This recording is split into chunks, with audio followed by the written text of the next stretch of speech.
সুতরাং সম্প্রতি ভোলা একটি ঘটনা ঘটেছে।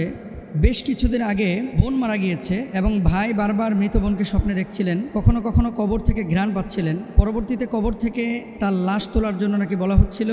ভাই এলাকার মুরব্বীদেরকে নিয়ে কবর থেকে লাশ ওঠানোর জন্য কবর খোদাই করলেন এবং দেখতে পেলেন আসলে যেই স্বপ্নে বলা হয়েছিল যে তিনি কবরে জীবিত, তিনি জীবিত না, তার লাশ পচে গেছে। এমতো অবস্থায় স্বপ্ন দেখলেই মৃত ব্যক্তির লাশ কবর থেকে উঠানো অথবা কবরে দেখা, কবর খোদাই করা, এগুলো ইসলাম অনুমোদন করে কি না। প্রথমত হচ্ছে, আমি এর আগে আলোচনা করেছি যে স্বপ্ন হচ্ছে তিন ধরনের। যে আন আবি হুরায়রা রাদিয়াল্লাহু তাআলা আনহু আন নবী সাল্লাল্লাহু আলাইহি ওয়াসাল্লাম قال আর রুয়া সালাসা বা স্বপ্ন তিন ধরনের। এক নম্বর স্বপ্ন আমি বলেছিলাম কি, যে আর রুয়া সালিহা বুশরা মিনাল্লাহ ওয়ার রুয়া মিন তাহরিন আশ-শাইতান ওয়ার রুয়া মিম্মা ইউহাদ্দিসুল মারউ নাফসা।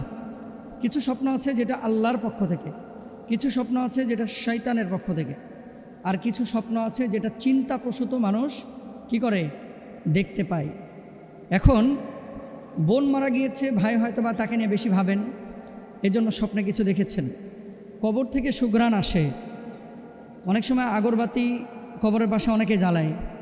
ওই যে লাশ দাফনের পরে আপনার কি বলে ওটা, গোলাপ জল ছিটায়, আতর যেগুলো অতিরিক্ত বেঁচে যায় এগুলো কিন্তু কবরের উপরে অনেকে ছিটিয়ে দেয়, আপনারা নিশ্চয়ই দেখেছেন। এখন এই ঘ্রাণগুলোকে যদি অলৌকিক কোনো কিছু ভাবেন আপনি, বা অলৌকিক কোনো কিছু মনে করেন, এটা কিন্তু রং, এটা কিন্তু ইসলামের শরীয়তে জায়েজ নাই। স্বপ্ন তিন প্রকার। আল্লাহর পক্ষ থেকে যে স্বপ্নটা হয় এটা সুসংবাদ। ভালো স্বপ্ন যদি আপনি দেখেন কোনো মৃত ব্যক্তির ব্যাপারে, চুপ থাকেন, তার জন্য দোয়া করেন। খারাপ স্বপ্ন যদি দেখেন তার জন্য কিছু সাদাকা করেন, আল্লাহর কাছে বলেন, আল্লাহর কাছে দোয়া করেন তার জন্য। আর কিছু স্বপ্ন আছে যে একটা মানুষকে আপনি সারাক্ষণ ভাবছেন, ভাবার পরে আপনি স্বপ্নে দেখলেন ওই ব্যক্তির কোনো একটা কাইফিয়ত বা অবস্থা, তাহলে এসব ক্ষেত্রে আপনার চুপ থাকাটা হচ্ছে শ্রেয়। এখন উনি বারবার বলতেছেন যে আমি স্বপ্নে দেখতেছি আমার বোন বলতেছে তিনি জীবিত কবরের মধ্যে। তো ভাই বোনকে জীবিত কতদিন আগে মারা গিয়েছে, লাশ খোদাই করে দেখতেছেন লাশ পচে গিয়েছে। তাহলে কি হলো, মৃত ব্যক্তির রুহ কষ্ট পাইল, আপনি মানুষের কাছে কিন্তু অসম্মানিত হলেন, লাঞ্ছিত হলেন। এই জন্য মানুষকে, মৃত ব্যক্তিকে কবরস্থ করার পরে এটা কোনোভাবেই সম্ভব না। এমনিতেই মানে একটা মানুষ যদি আপনার দাফন করা হয়, 2-3 ঘন্টা পর থেকে তার শরীর পচা শুরু হয়ে যায়, তার চোখ নষ্ট হয়ে যায়, তার বডি নষ্ট হয়ে যায়, এভাবে শুরু হয়। তাহলে মাসখানেক আগে আমি শুনলাম যে ওনার বোন মারা গিয়েছে, লেখা আছে ঈদের দিন সকালে। তাহলে ঈদ হওয়া আজকে কতদিন হয়ে গেল, এখনও লাশ কীভাবে জীবিত থাকে বলেন? তার মানে এগুলো হচ্ছে কমন সেন্সের অভাব। এই ধরনের কোনো বিষয় যখন আসবে, আলেম ওলামাদের সাথে আপনারা কিন্তু আগে পরামর্শ করে নেবেন, আগে জেনে নেবেন যে আসলে এটা জায়েজ নাকি না জায়েজ। এগুলো বিষয়গুলো আপনি জেনে তারপরে সিদ্ধান্ত নেবেন।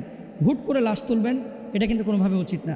হ্যাঁ, রাষ্ট্রীয়ভাবে যদি কোনো তদন্তের প্রয়োজন হয়, যেমন কয়েকদিন আগেই সম্ভবত আদালতের রায় হয়েছে, কবে বাংলাদেশের একজন নায়ক 90-এর দশকে আমরা যখন ছোট ছিলাম, কি সালমান শাহ নাকি মারা গিয়েছিল, তার লাশও নাকি তোলা হবে তদন্তের জন্য।